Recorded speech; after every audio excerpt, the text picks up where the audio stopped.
Honorable ACS ma'am, Srimati Valsa Nair ma'am, CO Dharavi, Shri Srinivas sir, my colleague Vikram Kumar, Additional Commissioner MMRDA, Ravindran, MD Jal Jeevan Mission, my senior officers from MADA, Borikar, Shambarkar, Sandeep Maheshwari, Rajiv Gupta, Ravi Gupta ji.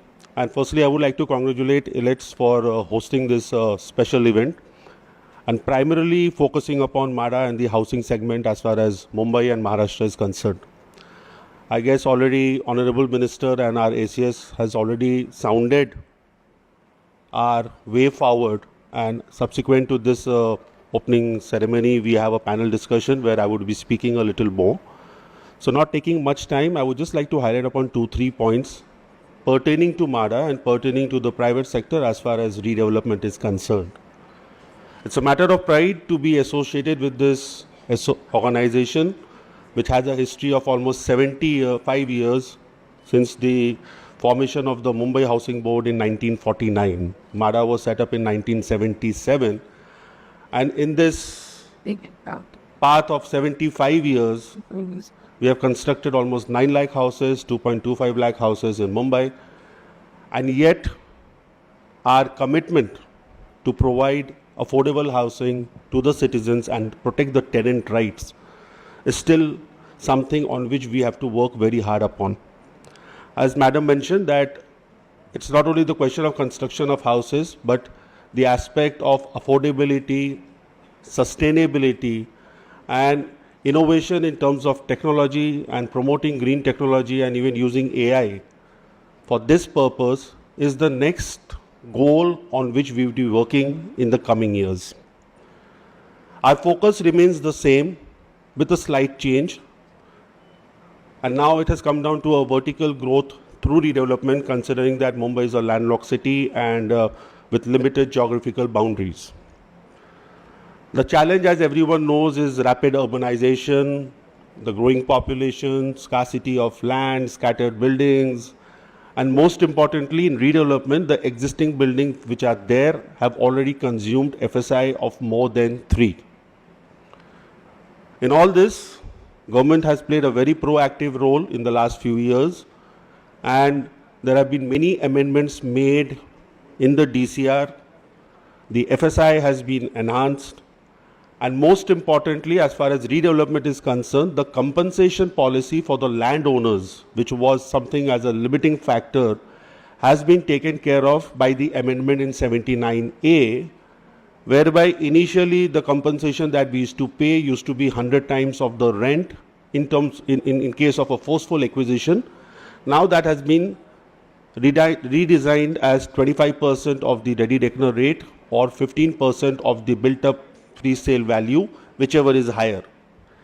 And in all this, the goal of MADA gets even more strengthened to promote redevelopment, optimize land use, and integrate modern planning process. Now, as I say this, it is, I would also like to mention that there was a panel discussion the previous day where Srinivas sir was also present, and we were all talking about the constraints in terms of Mumbai, the land availability, and most importantly, the other burning issue which was mentioned by Madam also, that the affordability index as far as Mumbai is concerned. In spite of all the interventions, we are still at 51, which is much higher than the 30 which is prescribed in terms of, your total salary and what is the percentage of the income that is going for the housing segment.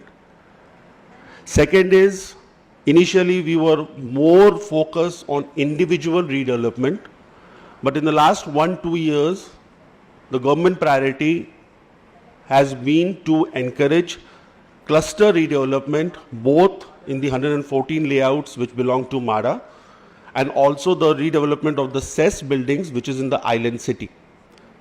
As a result, through the housing department, Cabinet approved a few proposals, namely Abudya Nagar, Motilal Nagar was second case, GTB Nagar, though not through Cabinet, was also approved as a cluster approach. 2 more projects are in the pipeline, Bandra Reclamation and Adarsh Nagar.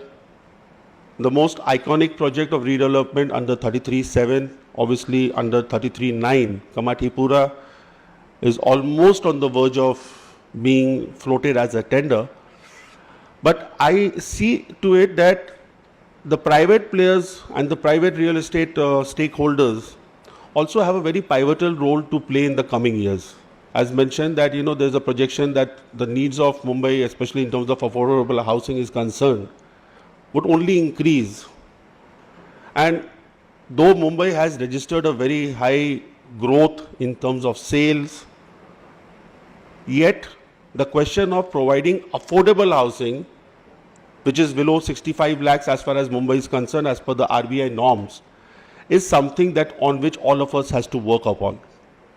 And this is where institutions like MADA and SRA come into picture, because our priority is to provide houses to the economically downtrodden and the poor people, especially in the category of the EWS and the LIG. And as previously Srinivas sir had also said in an event that, like maybe the thrust would also have to change for the rental housing in the city. I would only request everyone present here, Government of Maharashtra through our ACS Housing and the Honorable Minister, we are working on changing the policies to make it more attractive to achieve our goals. But unless the private sector also comes forward in a very proactive manner to take up redevelopment either under 33.7 or 33.5 as far as MADA is concerned, and also see to it that primarily for the affordable housing sector, for the EWS and the LIG category, the pricing is such that more and more people can buy the houses.